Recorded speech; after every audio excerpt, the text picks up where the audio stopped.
السلام علیکم جی، کیسے ہیں آپ سب لوگ؟ آئی ہوپ آپ سب لوگ خیریت سے ہوں گے۔ آج ہم پڑھنے جا رہے ہیں ناول اناڑی کی ایک اور نیو ایپیسوڈ۔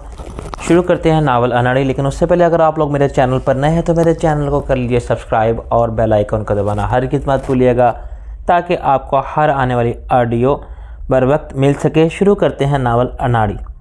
کاسو، یہ تم نے کیا بے وقوفی کی؟ وہ اپنے سامنے دیوار کو تکتا رہا۔ میں نے ٹھیک کیا جناب۔ کیا ٹھیک کیا؟ تم جانتے ہو یہاں تمہارے ساتھ کیا ہوگا؟ وہی جو میرے نصیب میں ہے۔ میں نے کہا نصیب کو الزام مت دو، میرے ساتھ چلو۔ نہیں نواب صاحب، آپ کی بڑی مہربانی، اللہ آپ کو اس کا اجر دے۔ آپ نے بڑی کوشش کی لیکن تقدیر سے کوئی نہیں لڑ سکتا۔ میں نے کہا رانا تمہیں زندہ دفن کرا دے گا اس کتے کے ساتھ، اور تمہارے مرنے کے بعد تمہاری بیوی پر کیا گزرے گی؟ وہ بیوہ ہو جائے گی، تمہارا بچہ یتیم کہلائے گا۔ تمہیں کسی کا خیال نہیں؟ انہیں کو بچانے کے لیے تم اپنی جان دینے آیا ہوں۔ کاسو، میں تم سب کو شہر بھجوا دوں گا۔ وہ نفی میں سر ہلانے لگا۔ اس سے کچھ نہیں ہوگا۔ اگر آپ کو کچھ کرنا ہے تو میری بیوی اور میرے بچے کو بچا لو، انہیں شہر بھجوا دو۔ اگر آپ کچھ کر سکتے ہو نواب صاحب تو ان کے جینے کا بندوبست کر دو۔ وہ بات کرتے کرتے رونے لگا۔ آدھے گھنٹے تک میں سر کھپاتا رہا مگر کاسو کی نا کو ہاں میں نہ بدل سکا۔ مجھے سخت مایوسی ہوئی۔ ظاہر ہے اس کے بعد میرے لیے مایوس لوٹنے کے سوا چارہ نہ تھا۔ میرا غصہ کرنا یا چیخنا چلانا بے سود تھا۔ میں کاسو کو زبردستی کھینچ کے اپنے ساتھ نہیں لے جا سکتا تھا۔ جو آدمی مرنے کا تہیہ کر چکا ہو اسے زندگی کی طرف لے جانے کی کوشش کرنے کا کوئی فائدہ نہیں ہو سکتا۔ اسے جب موقع ملے گا وہ موت کو گلے لگا لے گا، اور کاسو کا تو معاملہ ہی مختلف تھا۔ اس کے سامنے ایک مقصد تھا جس کے لیے وہ جان دینا چاہتا تھا۔ جب بالآخر میں نے واپس جانا چاہا تو مجھے پتہ چلا کہ دروازہ باہر سے بند ہے۔ میں نے دروازے کو بجایا، اس پر زور زور سے ہاتھ مارے اور چلا چلا کے آوازیں دیں مگر دروازہ نہ کھلا۔ اپنی بے وقوفی کے باعث اب میں بھی کاسو کے ساتھ رانا کی قید میں تھا۔ میں اب بھی اپنے پیروں پر چل کے اس زندہ تک آیا تھا، اور میں نے خود ہی رانا کو موقع فراہم کیا تھا کہ وہ مجھے چھوڑ کے چلا جائے۔ یہ انتہائی غیر متوقع صورتحال تھی۔ مجھے معلوم تھا کہ وہ میرا کچھ نہیں بگاڑ سکتا۔ نہ وہ مجھے غائب کر سکتا ہے، نہ کروا سکتا ہے، اور نہ غیر محدود عرصے تک مجھے قید میں رکھ سکتا ہے، اور نہ ہی مجھے سمجھ آ جائے گا کہ میرا واپس نہ آنا کس بات کی علامت ہے۔ وہ مجھے قید سے نکال لے گا، لیکن اس کے لیے اس کو بہت سارے پاپڑ بیلنے پڑیں گے۔ اس سے قانون کی نااہل اور ناکارہ مشینری کو حرکت میں لانے کے لیے اثر رسوخ اور پیسے کا بہت زور صرف کرنا پڑے گا۔ اس کے باوجود میری رہائی کب عمل میں آئے گی یہ بالکل غیر یقینی بات تھی۔ اب مجھے جتنا غصہ کاسو کی بے وقوفی پر آ رہا تھا اس سے زیادہ اپنے جذباتی جلد بازی پر آ رہا تھا۔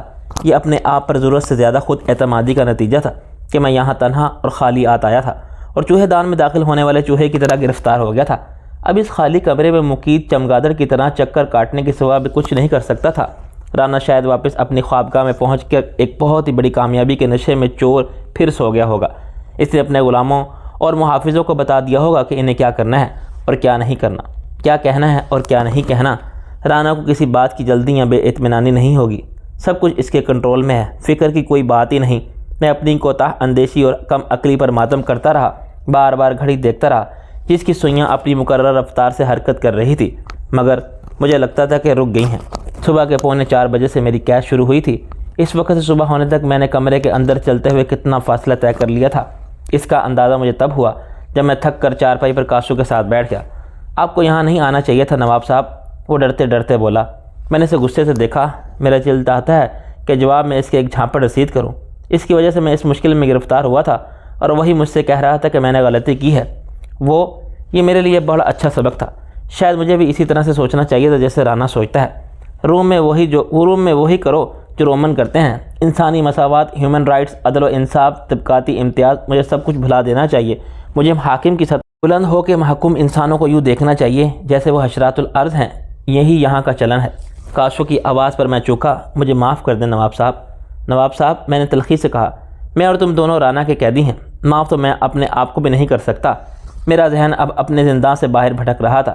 کسی ٹی وی چینل کے نمائندے کی طرح میرے سامنے وہ مناظر پیش کر رہا تھا جو میری نظر نہیں دیکھ سکتی تھی، اور میرے تصویر میں تصویر بدلتی جا رہی تھی، اور میرے تصور میں تصویر بدلتی جا رہی تھی۔ راجہ ضرور آیا ہوگا۔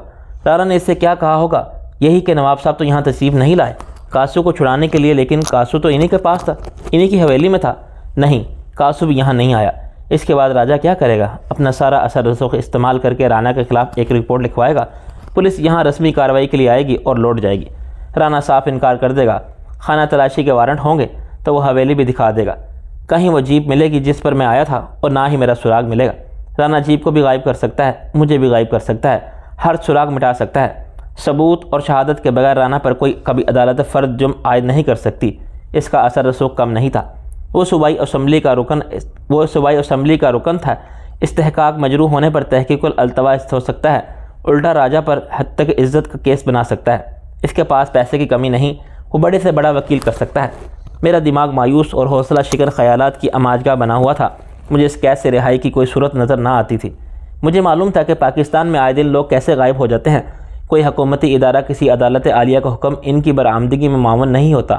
بڑے بڑے نامور لوگ یوں غائب ہو جاتے ہیں جیسے کبھی تھے ہی نہیں۔ ان کے اہل خانہ تمام عمر روتے ہیں، تلاش کرتے ہیں، انتظار کرتے رہتے ہیں۔ میرے ماں باپ کا بھی یہی ہوگا۔ وہ ہر جگہ جائیں گے، ہر دروازے پر دستک دیں گے، ہر ایک کے سامنے جھولی پھیلائیں گے، رانا کو پیروں پر سر رکھ کے گڑ گڑائیں گے، ہمیں اپنا بیٹا دے دو، وہ ہمارا ایک ہی سہارا تھا جینے کے لیے۔ دادی مجھے پکارتی مر جائے گی، کون روئے گا، لیکن کب تک؟ فریال، عائشہ، راجہ سب بالآخر اپنی اپنی زندگی کے معمولات میں نواب رفیق احمد شیرازی کو بھول جائیں گے۔ صد بیدائی ڈیولپمنٹ پروجیکٹ کے خواب بکھر جائیں گے۔ یہ جاگیر، حویلی، اس کا خزانہ، اس کی ملکیت کا غرور، حق وراثت، یہ سب کس کے پاس جائے گا؟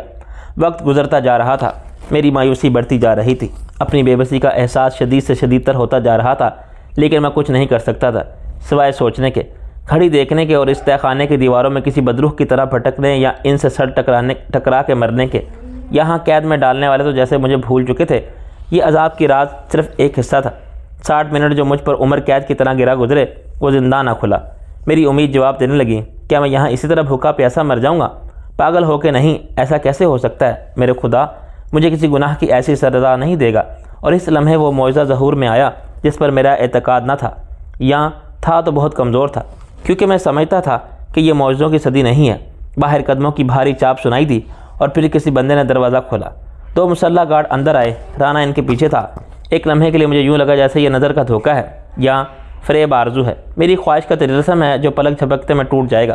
لیکن رانا اپنے ہونٹوں پر وہی طنزیہ فاتحانہ اور عیار مسکراہٹ سجائے اندر آیا تو مجھے احساس ہوا کہ میں بھی کاسو کی طرح دہشت زدہ کھڑا ہوں، اور میرے اعصاب پر مسلط ہو جانے والا اندیشوں کا دباؤ میری صورت سے عیاں ہو رہا ہے۔ رانا اس خوف کے احساس سے لطف اندوز ہو رہا ہے جس نے صرف 1 گھنٹے میں میرے یقین اور اعتماد کو احساس شکست اور مایوسی کے عذاب میں مبتلا کر دیا ہے، جس کی کوئی حقیقت نہ تھی۔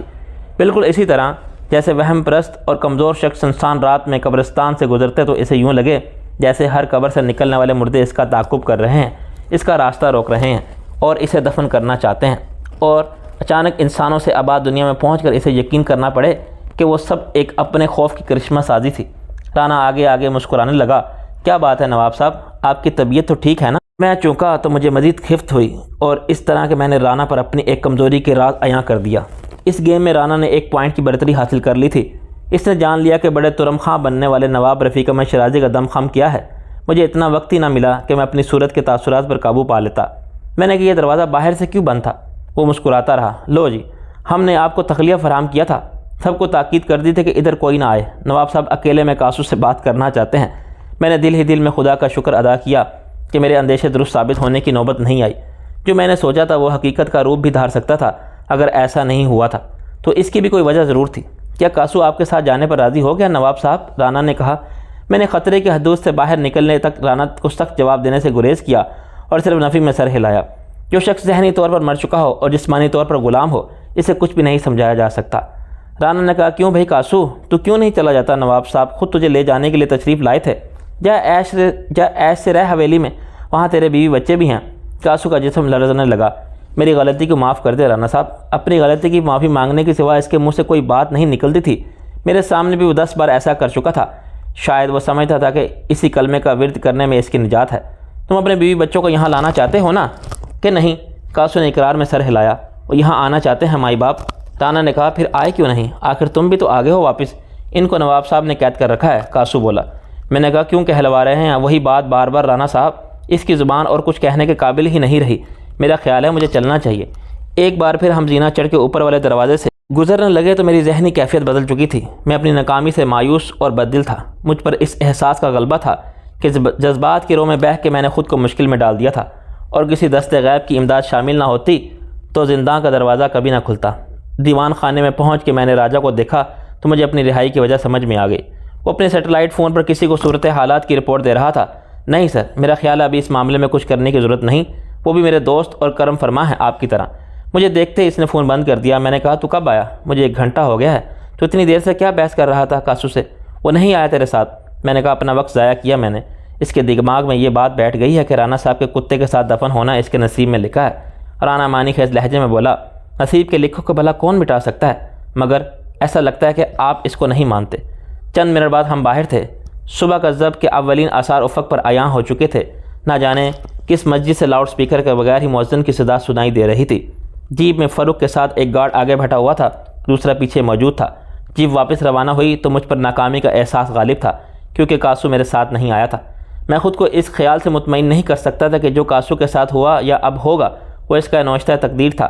جو سوال میرے دل میں نوک خار کی طرح خلش پیدا کر رہا تھا یہ تھا کہ کیا اب واقعی کاسو کو ایک کتے کی بھس بھری کھال کے ساتھ زندہ گاڑ دیا جائے گا اور کوئی کچھ نہیں کر پائے گا؟ نہ میں، نہ نظام انصاف، نہ معاشرہ، نہ کوئی سپر پاور، نہ اقوام متحدہ۔ ہے کہاں روز مکافات اے خدائے داروگیر؟ میں نے وہ سب خاموشی سے سنا جو مجھ سے راجہ نے کہا، فریال نے کہا اور ان سب نے کہا جن کی جذباتی وابستگی میرے ساتھ بھی کاسو کے ساتھ نہیں، لیکن اس سے میری خلش آزار کم نہ ہوئی۔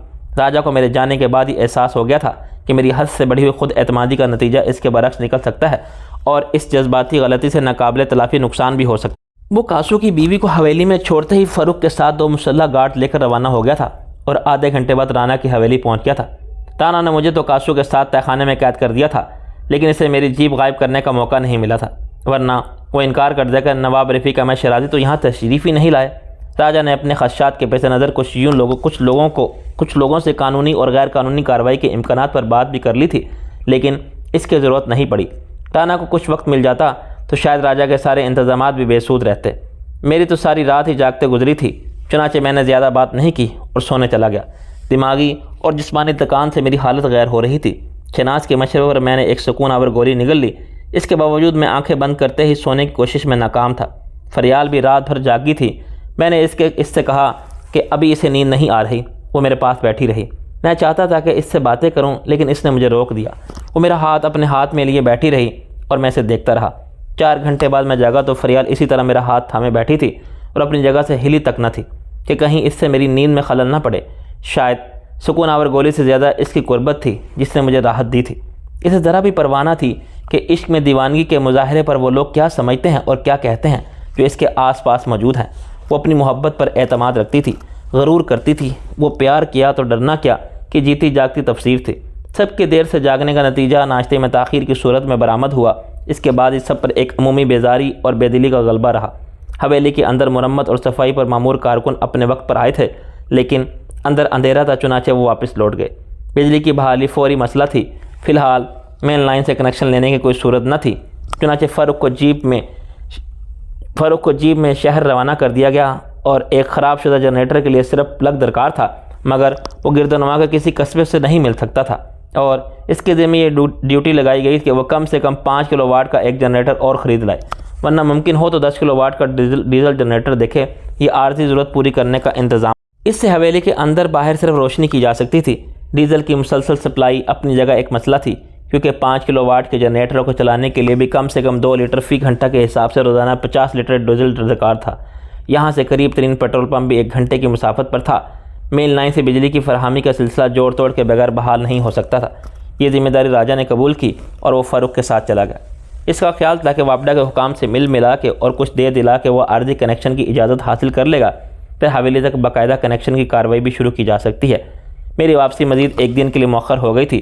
میں نے اپنے گھر فون کیا تو مجھے ابا جی کے رویے سے کچھ مایوسی اور کچھ ناراضگی کا اندازہ ہوا۔ وہ ہر بات کے جواب میں کہتے رہے، بھائی جیسی تمہاری مرضی۔ میں سمجھ گیا کہ یہ 2 باتوں کا رد عمل ہے۔ دادی نے ان پر دباؤ ڈال کے انہیں قائل کر لیا ہوگا کہ میری شادی بلا تاخیر فریال سے کر دی جائے۔ دوسری وجہ شاید یہ تھی کہ ان کے بار بار اپنی خواہش ظاہر کرنے کے باوجود میں نے سچ بدائی کی حویلی میں لانے سے گزریز کر رہا تھا۔ میں نے یہ کیسے بتاتا کہ میں ایسا کیوں کر رہا ہوں؟ دوپہر سے قبل شہناز مجھے اپنے ساتھ سرونٹ کوارٹر کی طرف لے گئی۔ مجھے کاسو کی بیوی کی حالت پر تشویش ہے۔ کیسے معلوم ہو گیا ہے؟ اس نے تمہارے آتے ہی پوچھا تھا کہ کاسو کیوں نہیں آیا۔ پھر تم نے کیا کہا؟ میں نے نہیں، فاروق نے بتا دیا کہ کاسو نے واپس آنے سے انکار کر دیا ہے۔ شہناز بولی، فاروق بیوقوف ہے، کہہ دیتا وہ بعد میں آئے گا۔ اب وہ گمسم بیٹھی ہے، اس نے کھانا پینا چھوڑ رکھا ہے، بچے کی طرف بھی اس کا دھیان نہیں ہے، خاموشی سے خلا میں گھور رہی ہے۔ اس کیفیت میں پتہ نہیں کیا کر بیٹھے۔ میں نے کہا تم ڈاکٹر ہو، کچھ کرو۔ میں کیا کروں؟ نہ وہ گولی کھاتی ہے، نہ انجیکشن لگوانے پر راضی ہے، زبردستی کرنی پڑے گی۔ کاسو کی بیوی نیم تاریک کمرے کے فرش پر ساکت بیٹھی تھی، اس کا بچہ قریبی فرش پر لیٹا انگوٹھا چوس رہا تھا۔ میں اس کے پاس بیٹھ گیا، میں نے کہا دیکھو کاسو آ جائے گا چند دن بعد، اس نے وعدہ کیا۔ اس کی آنکھوں میں ایک عجیب سی چمک پیدا ہوئی، میں ان نظروں کی تاب نہ لا سکا، ان میں غصے اور نفرت کی آگ دہک رہی تھی۔ جھوٹ مت بولو نواب صاحب، مجھے معلوم ہے وہ نہیں آ سکتا۔ میں نے کہا میں نے اسے بہت سمجھایا تھا، جو بیوی کو کچھ نہ سمجھے، بیٹے کو کچھ نہ سمجھے، وہ تمہاری بات کیا سمجھے گا؟ میں نے تو اس سے کہا تھا کہ چلو ہم بحیلی سے بھی نکل جاتے ہیں، کہیں چلے جاتے ہیں، مگر اس میں اتنی ہمت ہی نہ تھی۔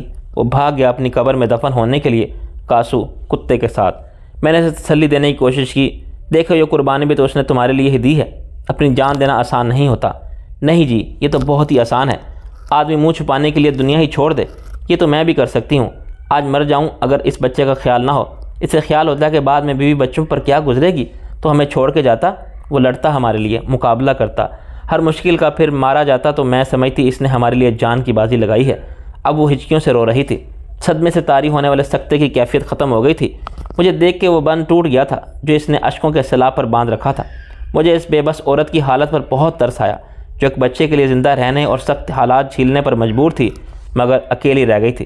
بچہ پیدا کرنے والا اس کا شریک حیات جو مرد تھا اور عورت کا محافظ ہو سکتا تھا، اس کا ساتھ چھوڑ گیا تھا۔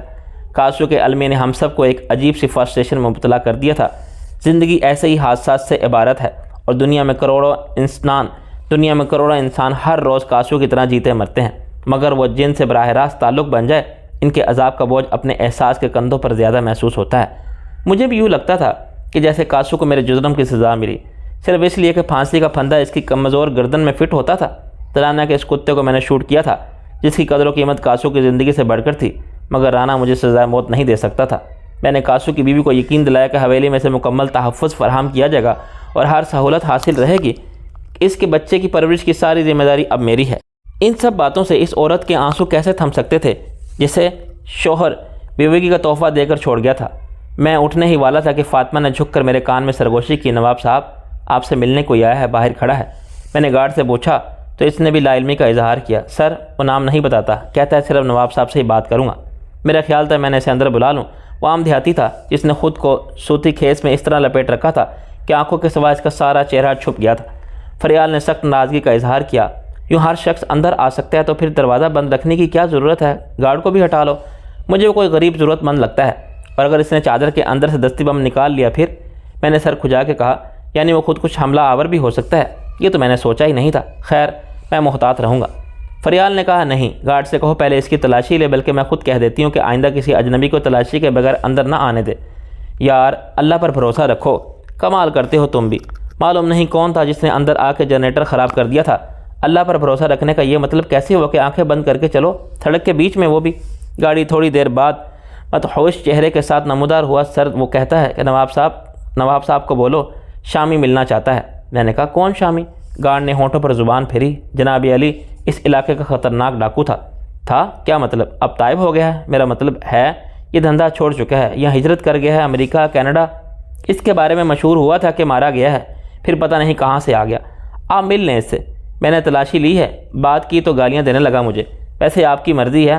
گارڈ سخت کنفیوژن کا شکار۔ میں نے کہا اوکے اسے اندر لے آؤ۔ فریال نے کہا آر یو میڈ؟ میں نے کہا ایک ڈاکو سے مجھے کیا خطرہ سویٹ ہارٹ، وہ دن کے اجالے میں مجھ سے ملنا چاہتا ہے، اکیلا آیا ہے۔ خطرناک تو رانا جیسے شریف اور خاندانی سمجھے جانے والے ہوتے ہیں۔ جب شامی میرے سامنے آیا تو میں کسی بھی غیر متوقع صورتحال سے نمٹنے کے لیے تیار تھا۔ ریوالور میری دسترس میں صوفہ کش کے نتیجے موجود تھا، مگر شامی کی نظر سے اوجھل تھا۔ اندر آ کے اس نے چادر اتاری تو میں اس کی صورت دیکھ کے حیران رہ گیا۔ اس میں خطرناک ڈاکوں والی کوئی بات ہی نہیں تھی۔ اس کی فرنچ کٹ داڑھی تھی، بال سلیقے سے بنے ہوئے تھے مگر چادر کی وجہ سے بکھر گئے تھے، اور 40-42 سال کا اور درمیانی قد و قامت کا شریف صورت شخص تھا جس کے خد و خال میں نہ صفاکی تھی نہ درشتی، الٹا اس کی آنکھوں سے متاثر کرنے والی انکساری بھٹکتی تھی۔ میں نے اسے بیٹھنے کے لیے کہا تو وہ بیٹھ گیا۔ میرا نام شامی ہے۔ میں نے کہا ہاں، ابھی گارڈ نے مجھے تمہارے بارے میں بتایا ہے۔ تم مجھے لوٹنے کے لیے تو آئے نہیں، کہو کیا کام ہے؟ وہ سپاٹ لہجے میں بولا مجھے کاسو کا پیغام ملا تھا آج صبح، میں بھونچا کے رہ گیا۔ اس سے تمہارا کیا تعلق ہے؟ میں اس کا مقروض ہوں، قرض اتارنے آیا ہوں۔ میری حیرانی بڑھ گئی۔ کھل کے بات کرو، پہلیاں مت بجھاؤ۔ اس نے کہا 3 سال پہلے کاسو نے میری جان بچائی تھی۔ میں نے کہا وہ تو خود اپنے لیے بھی کچھ نہیں کر سکتا۔ اس نے چند لمحے توقف کیا۔ شاید یہ توفیق کی بات ہے، اللہ دیتا ہے۔ آپ نے بھی چوہے اور شیر والی کہانی ضرور پڑھی ہوگی۔ شیر جال میں پھنس گیا تھا جو چوہے نے جال کو اتر کے اس کی جان بچائی تھی۔ میں نے کہا تم مجھے تعلیم یافتہ لگتے ہو۔ اس کے ماتھے پر ناگواری کی شکن آ گئی۔ میں جانتا ہوں آپ کا اگلا سوال کیا ہوگا۔ آپ پوچھیں گے کہ پھر میں ڈاکو کیسے بن گیا۔ میں صرف لگتا ہی نہیں، واقعی تعلیم یافتہ۔ میں نے کیمسٹری میں MSc کی ڈگری لی تھی، محنت کر کے، پڑھ کے، نقل کر کے نہیں، پیسے خرچ کر کے بھی نہیں۔ اس جواب سے پیدا ہونے والے دوسرے سوال کا جواب یوں ہوگا کہ تعلیم میں نے والدین کی مرضی سے حاصل کی تھی۔ پیشہ میں نے اپنی مرضی سے ریسرچ سائنس کا اپنانا چاہتا تھا، لیکن انگریزی میں کہتے ہیں نا، مین پرپوز گڈ ڈسپوز، یہ ہے مختصر بات۔ اس وقت میں آپ کو اپنی داستان حیات سنانے نہیں آیا ہوں۔ میں نے کہا تم نے کہا تھا کہ تم کاسو کو قرض چکانے آئے ہو، اس نے تمہاری جان بچائی تھی، اب تم اس کی جان بچانا چاہتے ہو، رائٹ۔ اس کے جواب دینے سے پہلے فریال نے کہا تم بڑے وقت پر آئے ہو، مگر کیا تم بتاؤ گے کہ اس نے تمہاری جان کیسے بچائی تھی؟ اس نے فریال کو غور سے دیکھا۔ اس علاقے میں ایک واردات کے دوران مجھے گولی لگی تھی، میرے سارے ساتھی مارے گئے تھے۔ بھاگتے ہوئے میں چھپنے کے لیے جھاڑیوں میں گھسا، ان کے پیچھے ایک گڑھا تھا، میں اس میں گر گیا۔ تلاش کرنے والے میرے آس پاس پھرتے رہے مگر مجھے نہ دیکھ سکے۔ انہیں شک بھی ہو جاتا تو وہ اوپر سے ہی مجھے گولیاں برسارے کے چلے جاتے۔ گولی میرے پیٹ کے ایسے حصے میں لگی تھی کہ اندر نقصان نہیں ہوا تھا۔ گولی پچھلی طرف سے باہر نکل گئی تھی، لیکن اس سے خون بہا تھا۔ میں نے اپنی قمیض اتار کے پھاڑی اور زخموں پر ایسے باندھ لی کہ خون نہیں رک گیا۔ خون تو 2 دن میں وہیں چھپا رہا، کیونکہ پولیس کو اور علاقے کے لوگوں کو میری لاش کی تلاش تھی۔ میرے تمام ساتھیوں کی لاشیں انہوں نے جنگل سے اٹھا لی تھیں۔ انہیں معلوم نہیں تھا کہ میرے ساتھی کتنے بندے ہیں۔ وہ سمجھے کہ میرے باقی ساتھی مجھے نکال لے گئے ہیں۔ 2 دن بعد کاسو ادھر سے گزرا تو اس نے میرے کرہانے کی آواز سنی۔ اس نے مجھے گڑھے سے نکالا۔ وہ مجھے پہچانتا نہیں تھا۔ اس نے مجھے پانی پلایا تو مجھے ہوش آیا۔ میں نے اس سے درخواست کی کہ مجھے اس گڑھے میں پڑا رہنے دے اور میرے بارے میں کسی کو کچھ نہ بتائے۔ میں نے اس سے کہا کہ وہ جتنی رقم چاہے مانگ لے، 10,000، 50,000، 1 لاکھ۔ یہ رقم تمہارے پاس تھی؟ فریال بولی۔ نہیں، میں نے اس کو بتایا تھا کہ لوٹا ہوا مال کہاں پڑا ہے۔ وہ ایک چمڑے کا بیگ تھا جو میرے کندھے پر تھا۔ میں نے اسے ایک دھنسی ہوئی قبر میں پھینک دیا تھا۔ اس بوجھ کے ساتھ رکھتا تو وہ بھاگ نہیں سکتا تھا۔ فریال انتہائی تجسس میں چپ نہیں بیٹھ سکتی تھی۔ شامی صاحب، ایک سوال پوچھوں؟ یہ واردات آپ نے کہاں کی تھی؟ رانا کے علاقے میں، بلکہ اس کی حویلی میں۔ فریال نے مطمئن انداز میں سر ہلایا۔ بیان جاری رکھیے، وہ بولا۔ کاسو میری ہدایات کے مطابق گیا اور بیگ اٹھا لایا۔ اس میں نقد رقم تو زیادہ نہیں تھی، لاکھوں کے زیورات تھے۔ میں نے کاسو سے کہا جو چاہو لے لو، نقد رقم 1 لاکھ سے اوپر ہی ہوگی۔ میں نے اسے انکار کر دیا۔ Very good. اس نے کہا ہوگا کہ جناب یہ تو میرا اخلاقی فرض تھا۔ فریال پر مزاح لہجے میں بولی۔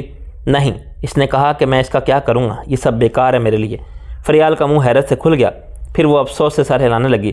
کیسی عجیب بات ہے، کچھ لوگ بدبختی میں بھی مطمئن رہتے ہیں۔ میں نے کاسو سے کہا پھر تم میری مدد کیوں کر رہے ہو، تم معلوم ہے؟ اس نے کیا جواب دیا؟ اس نے کہا کہ تم نے ایک اچھا کام کیا ہے۔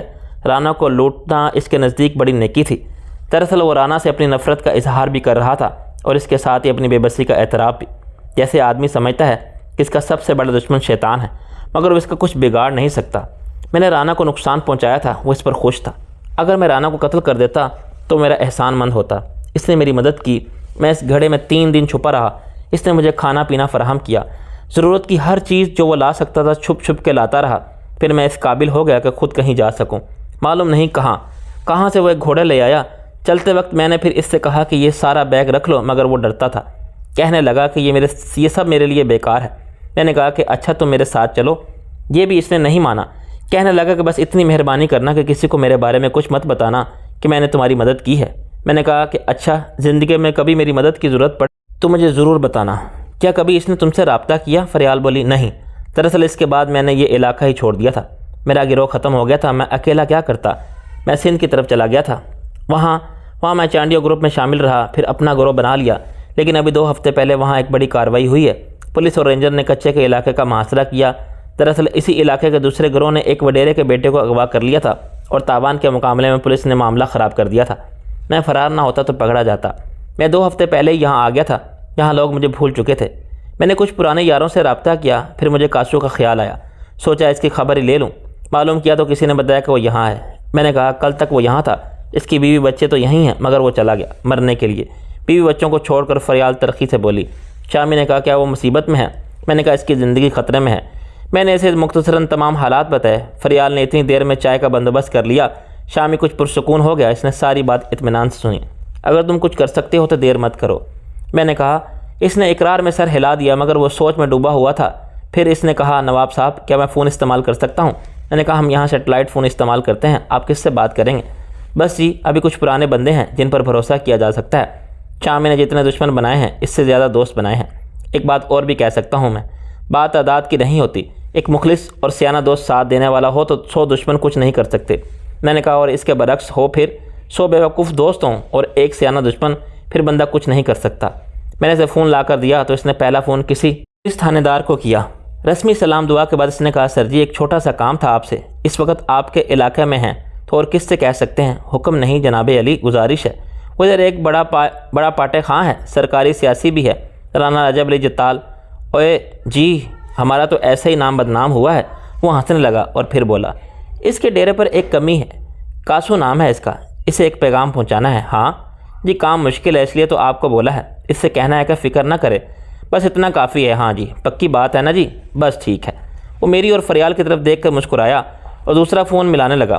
یار ایک کارروائی کرنی ہے، ہاں میرا ہی علاقہ ہے، آج بس مسئلہ ہی کچھ ایسا ہے، ٹائم نہیں ہے، میں راکٹ شاہ سے بھی بات کر لیتا ہوں، تو خود بھی بات کر سکتا ہے۔ ہاں میں بھی آؤں گا لیکن تجھے پہلے سے بتا رہا ہوں۔ اس نے بات ختم کی اور فون مجھے تھما دیا۔ اب میں چلتا ہوں نواب صاحب۔ میں نے کہا تم آئے کس طرح تھے؟ میرا مطلب ہے میں تو تم کو اپنی گاڑی میں چھوڑ سکتا ہوں۔ اس نے مجھ سے ہاتھ ملایا۔ نہیں سر، آپ کو یہ خطرہ مول لینے کی ضرورت ہے۔ آپ کو یہ خطرہ مول لینے کی کیا ضرورت ہے؟ آپ نے اتنی عزت دی، یہی کافی ہے۔ میرے ساتھی باہر موجود ہیں، میں انہی کے ساتھ آیا تھا۔ جب وہ چلا گیا تو ہم بہت دیر تک اس کے بارے میں بات کرتے رہے۔ وہ واقعی عجیب آدمی تھا۔ فریال اس سے متاثر بھی ہوئی تھی اور اس پر افسوس بھی کر رہی تھی۔ آدمی کیا بننا چاہتا ہے، حالات کیا بنا دیتے ہیں۔ میں نے کہا اور یہ حالات ایک جیسے ہی ہوتے ہیں، سب کسی انتقامی رد عمل میں مجرم بنتے ہیں، کسی ظلم کے خلاف بغاوت کرتے ہیں، کسی ناانصافی کا بدلہ لیتے ہیں۔ ذرا سوچو اگر یہ شخص ڈاکو نہ بنتا تو کیا ہوتا؟ کیا فائدہ؟ ایسے ہزاروں ہر جگہ موجود ہیں۔ زندگی مواقع فراہم کرتی ہے تو وہ ادیب، فنکار، موسیقار یا سائنسداں ہوتے۔ حادثات افسانوں کی زندگی کا رخ بدل دیتے ہیں۔ شام سے پہلے ہی راجہ اور فرق لوٹ آئے اور ان کے ساتھ 10 کلو واٹ کا ڈیزل جنریٹر بھی تھا جسے وہ ایک ٹرک پر لوڈ کر کے لائے تھے۔ کمپنی نے اسے لگانے کے لیے اپنا ایک انجینئر بھی بھیجا تھا۔ راجہ نے اس کے لیے ڈیزل کی فراہمی کا انتظام بھی کر لیا تھا۔ دینا کے کسی ڈرائیور نے ہر روز 100 لیٹر ڈیزل اپنی سوزوکی پک اپ پر سپلائی کرنے کا ٹھیکہ لے لیا تھا۔ تاہم یہ انتظام صرف حویلی کی ضروریات پوری کرتا تھا۔ یہاں گیس نہیں تھی، چنانچہ سارے کام بجلی سے ہوتے تھے۔ اس میں کھانا پکانا بھی شامل تھا۔ ترقیاتی کام کرنے کے لیے جتنی مقدار میں بجلی درکار تھی اس کے لیے پورا پاور ہاؤس درکار تھا، لیکن پاور ہاؤس لگانا اور چلانا آسان کام نہ تھا۔ راجہ نے واپڈا کے کچھ اہلکاروں سے بات کی تھی، لیکن ان کا کہنا تھا کہ پہلے نواب رفیق احمد شیرازی کو اپنے خلاف قانونی معاملہ طے کرنا چاہیے۔ وہ کیس اعلیٰ حکام ختم کر سکتے ہیں، اس کے بعد پاور سپلائی کا مرحلہ آسانی سے طے ہو جائے گا۔ راجہ کا خیال تھا کہ رانا نے ان لوگوں کو پہلے خرید رکھا تھا ورنہ وہ اس لہجے میں بات نہ کرتے۔ رانا پوری کوشش کرے گا کہ ہمیں کنیکشن نہ ملے اور وہ اپنے رکن اسمبلی ہونے کا فائدہ اٹھائے گا۔ اس کے اشارے پر کوئی رکن وقفہ سوالات میں پوچھ سکتا ہے کہ صد بدائی میں غیر قانونی کنیکشن دینے والوں اور لینے والوں کے خلاف کیا کارروائی ہوئی۔ وہ کسی ممبر، واپڈا یا خود پانی اور بجلی کے وزیر سے بات کر سکتا ہے۔ ابھی ہم اس صورتحال پر بات کر ہی رہے تھے کہ مجھے گارڈ نے کسی ملاقاتی کے آنے کی خبر بڑے پراسرار انداز میں دی۔ نواب صاحب وہ ایک جھلا فقیر ہے۔ میں نے خفکی سے کہا یار وہ کیا چاہتا ہے، کچھ دے دلا کے رخصت کرو، ہر ملاقاتی کا مجھے بتانے کیوں آ جاتے ہو؟ اس نے کہا یہ بات نہیں جناب، دراصل وہ پولیس کا مخبر ہے۔ اچھا ہے تو پھر میں کیوں ملوں اس سے؟ سر وہ آپ کو کچھ بتانا چاہتا ہے۔ گارڈ بضد رہا۔ میں نے کہا اوکے آنے دو اسے بھی۔ فریال نے مجھے ٹوک دیا، کوئی ضرورت نہیں اسے اندر لانے کی، باہر جا کے پوچھ لو وہ کیا کہنا چاہتا ہے۔ اس کی بات معقول تھی۔ میں گیٹ تک گیا، اس وقت تک باہر اندھیرا پھیل گیا تھا۔ مجھے اپنے سامنے ایک لمبا تلنگا شخص نظر آیا۔ اس نے چیتھروں کا لباس پہن رکھا تھا، اس کا سر منڈا ہوا تھا اور داڑھی اتنی گھنی تھی کہ پورے سینے پر پھیلی ہوئی تھی۔ مجھے دیکھ کر وہ بڑی تیزی سے حرکت میں آیا۔ اس نے کوئی چیز میری طرف پھینکی، میں ایک دم جھکا، خود کو بچانے کے لیے میں ایک دم جھکا اور سنبھلنے کی کوشش میں گرتے گرتے بچا۔